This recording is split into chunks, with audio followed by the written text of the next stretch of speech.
Hi there, my name is Tatenda.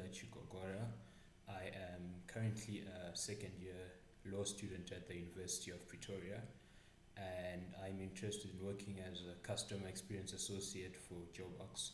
So, a bit about myself, I have quite a bit of experience with remote work. I've previously worked with Engu, which was then known as Bibo Global, as an online English tutor. This gave me experience dealing with students and all sorts of clients, if you may call them, from all walks of life, mainly from Japan, the Asia Pacific, as well as Eastern Europe, and also of all ages. I would literally have 5-year-olds who could speak no English, who were just learning, and I would also get 40-year-old business people who were trying to travel to other countries for business, who needed just to sharpen their English skills. And no matter how difficult a student was, because sometimes you'd have the friendliest students, the easiest students to get along with, and you'd also have some difficult students.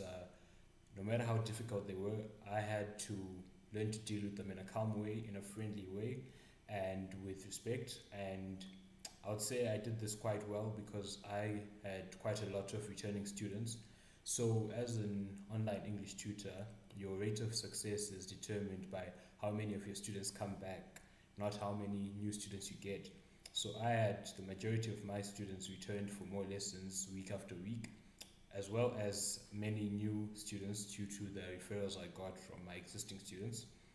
And this post also taught me my time management and scheduling skills because I was dealing with people in a different time zone in Japan and Europe, and I had to work long hours, back to back hours, and this was crucial and critical because we would be penalized for missing lessons. So you could not afford to miss a lesson because they would dock that from your salary.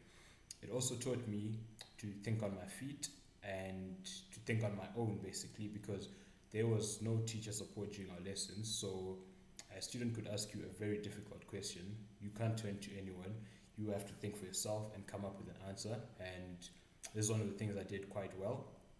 And it taught me my communication skills because I would have literally between 10 and 20 students a day. And this was not bad for me. I was quite good with this. I've also worked as a sports data agent for Sport Radar AG, which is a European company which provides information to betting companies. And I did this for a few months. This was also a hectic job with hectic penalties, and I had to, watch many games a week from the stadium, not on TV. And this was not bad. I did it quite well.